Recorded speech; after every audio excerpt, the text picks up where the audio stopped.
का टॉपिक क्या है। तो आज का टॉपिक ये था, मुझे किसी ने पूछा था कमेंट्स बॉक्स में कि मेरे पास कोई रहता नहीं क्या, मेरे सास ससुर वगैरह है नहीं क्या मेरे पास, और मेरे दोनों बच्चों में कितना एज गैप है। तो मैं आपको बताऊंगी कि आज का टॉपिक में यानी क्या है, मेरे दोनों बच्चों में कितना एज गैप है, मेरे पास कौन रहता है कौन नहीं है। तो चलिए शुरू करते हैं मेरे ब्लॉग को। Hello guys, welcome to my YouTube channel Darshika की दुनिया में आपका स्वागत है। आशा करती हूँ आप सब स्वस्थ होंगे, मस्त होंगे, खुश होंगे। मैं भी स्वस्थ हूँ, मस्त हूँ, खुश हूँ। और हाँ, आज का टॉपिक जो है वो तो आपको थंबनेल देख के पता चल गया होगा कि आज का टॉपिक क्या है। तो आज का टॉपिक ये था, मुझे किसी ने पूछा था कमेंट्स बॉक्स में कि मेरे पास कोई रहता नहीं क्या, मेरे सास ससुर वगैरह है नहीं क्या मेरे पास, और मेरे दोनों बच्चों में कितना एज गैप है। तो मैं आपको बताऊंगी कि आज का टॉपिक में यानी क्या है, मेरे दोनों बच्चों में कितना एज गैप है, मेरे पास कौन रहता है कौन नहीं है। तो चलिए शुरू करते हैं मेरे ब्लॉग को। लेकिन हाँ, उससे पहले अगर आप मेरे चैनल से नहीं जुड़े हैं तो प्लीज मेरे चैनल को सब्सक्राइब कीजिए, बेल आइकन की बटन को दबाना मत भूलिए, शेयर कीजिए, लाइक्स कीजिए, कमेंट्स कीजिए। तो चलिए, बज गए 12:30 और मैं 12:30 बजे एडिटिंग कर रही हूँ और मेरी आंखें देखिए पूरी लाल हो चुकी है और मुझे इतनी ज़्यादा नींद आ रही, छोटे आंखें भी हो गई मेरी। लेकिन क्या कर सकती हूँ, मेरे ब्लॉग बहुत दिनों से पेंडिंग है, यानी अपलोड नहीं हो रहे। तो इसलिए मैं आज कौन से भी हाल में मुझे इसका यानी अपलोड करना ही करना है व्लॉग। तो इसलिए मैं आज एडिटिंग कर रही हूँ। और हाँ गाइज, आजकल मेरे व्लॉग काफ़ी दिनों बाद आ रहे हैं, यानी 4-5 दिन हो गए। 4-5 दिनों के बाद मेरा ये व्लॉग जो है आने वाला है, अपलोड होने वाला है। क्योंकि आजकल दिवाली और दशहरे की सफाई निकाली हुई मैंने घर की, जो मेरे घर पे अभी सफाई चल रही थी। इसके चक्कर में मुझे एडिटिंग वगैरह करने के लिए टाइम नहीं मिल रहा, और छोटे छोटे बच्चे भी उसके चक्कर में टाइम नहीं मिल रहा है, और मेरे शॉर्ट वीडियो भी नहीं आ रहे और मेरे वीडियोज़ भी नहीं आ रहे। तो प्लीज़ थोड़ा सा समझ लीजिए और प्लीज़ अनसब्सक्राइब मत कीजिए। और हाँ, और मेरे चैनल को ऐसे देखते रहिए। तो चलिए चलते हैं, जो मेरा टॉपिक है आज का, तो उसकी तरफ चलते हैं। तो आपको कि मेरे दोनों बच्चों में कितना एज डिफरेंस है। तो मेरे दोनों बच्चों में यानी हनी कैंडी में 2 इयर्स का एज डिफरेंस है। यानी जो मेरा बेटा है उसका नाम हनी है और जो मेरी बेटी है उसका नाम कैंडी है। तो हनी कैंडी में 2 इयर्स का एज डिफरेंस है। और हाँ, और जो दूसरा था तो पूछा गया था कि मेरे पास मेरे सास ससुर है नहीं क्या, वो मेरे पास रहते नहीं क्या। तो नहीं, मुझे मेरे ससुर जी पहले से ही, मेरी शादी से पहले ही एक्सपायर हो गए थे। तो मेरे साथ यानी ससुर जी तो मुझे है नहीं, लेकिन हाँ सास है। तो सास मेरे पास नहीं रहती है। और मेरी मम्मी भी एक्सपायर हो गई थी मेरी शादी के 1 साल बाद। तो इसलिए मेरी मम्मी भी नहीं है, तो इसलिए मेरे पास कोई नहीं रहता है। यानी हम 2 ही है, मेरे हस्बैंड और मैं और मेरे बच्चे, बस हम लोग ही यहाँ पे रहते हैं।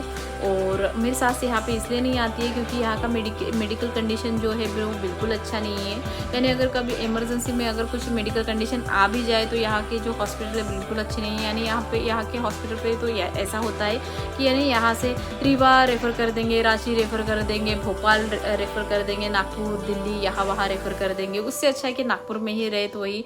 और मेरे सास का मन भी नहीं करता है, उनका मन नहीं लगता है यहाँ पे, क्योंकि इसी वजह से, क्योंकि उनको लगता है अगर कुछ हो जाएगा तो यहाँ पे अच्छे से हॉस्पिटल नहीं है, तो ये वजह से। और एक हाँ, यहाँ पे जैसे मैं क्वार्टर में रहती हूँ तो क्वार्टर में थोड़ा सा रहता है, क्वार्टर का माहौल ऐसा रहता है, कोई किसी से इतना बातचीत नहीं करता है, अपने घर के अंदर ही रहो, 4 दीवारी के अंदर रहो, ऐसा यहाँ का माहौल रहता है। तो उनको ये सब यहाँ पे इसलिए उनको यहाँ पे मन नहीं लगता है। वो जैसे घर पे गांव में रहती है तो आजू बाजू के लोगों के साथ बातचीत, उठना बैठना, ये सब चीज़ होती है, यहाँ पे नहीं होती है। तो इसलिए उनका यहाँ पे मन नहीं करता है। और रहा जो मैं वैसे तो मेरा जो हनी है तो वो ज़्यादा से ज़्यादा जब छोटा था जब वो छोटा था यानी वो 4 महीने का था, तब मैं उसको सिंगरौली में लेके आई थी। बहुत यानी अपने मन पे बहुत ज़्यादा बड़ा पत्थर रख के लेके आई थी, क्योंकि यहाँ की मेडिकल कंडीशन देख के लेके आई थी। लेकिन फिर भी मुझे आना तो था ही, आज नहीं तो कल कभी तो आना ही था। और वहाँ पर तब तो ऐसा माहौल चल रहा था कि पूछो मत, यानी वो कोविड के टाइम में हुआ था। तो इसलिए मैं डर के मारे यहाँ पे आ गई थी। और यहाँ पे भी मैं ज़्यादा महीने नहीं रही थी, यानी 3 से कुछ 4-5-6 महीने रही होंगी। फिर मेरी सिस्टर की वगैरह शादी थी, फिर मेरे पापा का रिटायरमेंट, तो मुझे वहाँ पे जाना पड़ा। तो मैं वही यानी महाराष्ट्र में, उसका हनी का बचपन तो महाराष्ट्र में ज़्यादा गुजर गया है, यानी वो वहाँ पे ज़्यादा रहा है। तो इसलिए मुझे उसके टाइम पे उतना दिक्कत नहीं हुई, क्योंकि वो सब फैमिली के साथ ही वहाँ पे रहा है जब वो छोटा था। लेकिन हाँ, कैंडी होने के बाद तो मैं उसको 3 महीने जब 3 महीने की हुई थी तभी मैं उसको यहाँ पे लेके आ गई थी। और जो मेरी फर्स्ट प्रेगनेंसी है, जो मेरी डिलीवरी है, फर्स्ट डिलीवरी वो मेरी भाई और बहन ने की है। और जो मेरी सेकंड डिलीवरी है वो मेरी सास और मेरी जेठानी ने की है। ऐसा नहीं है कि मेरी सास मेरी पहली डिलीवरी नहीं करना चाहती है, ऐसा कुछ नहीं था। वो मेरा डिसीजन था, मुझे पापा के यहाँ करनी थी, क्योंकि ऐसा हनी का कुछ कंडीशन, मेडिकल कंडीशन ऐसा था, इसलिए मुझे जो मेरी डिलीवरी है, फर्स्ट डिलीवरी मुझे पापा के यहाँ करनी पड़ी। क्योंकि हनी के लिए थोड़ा सा जो शांत वातावरण है वो चाहिए था। और मेरे पापा के यहाँ यानी कोई छोटे बच्चे वगैरह नहीं थे, यानी सब बड़े थे, और वहाँ पे ज़्यादा लोग भी नहीं थे, पापा, मेरा भाई और मेरी बहन, बस इतने ही लोग थे। तो मेरा डिसीजन था कि मैं जो मेरी पहली डिलीवरी हो मैं वहाँ पे करूँ, क्योंकि वहाँ पापा के घर का माहौल हनी के लिए ठीक था, तो इसीलिए। और जो कैंडी है तो कैंडी का तो कुछ हाई इशू ही नहीं था, क्योंकि कैंडी हेल्दी थी, सब उसका सब अच्छा ही था। कैंडी का जो मेडिकल कंडीशन था तो वो बिल्कुल अच्छा था। मैंने उसके प्रेगनेंसी के वक्त यानी उसके टाइम तो मैंने पूरा 9 महीने यानी गाड़ी चलाई होंगी, जो एक्टिवा में हनी को लेके जाती थी ससुराल से मेरे मायके से ससुराल, तो मैं उसको ऐसे जाती थी। तब मैं प्रेग्नेंट 9 महीने तक मैंने उसके टाइम गाड़ी चलाई थी, तो उसका मेडिकल कंडीशन बिल्कुल अच्छा था। और उसके टाइम में तो ऐसा कुछ नहीं कि वो मेरे पास आते नहीं, ये नहीं वो नहीं, ऐसा कुछ नहीं। यहाँ की मेडिकल कंडीशन ऐसी है, इसकी वजह से वो मेरे पास नहीं रहते हैं।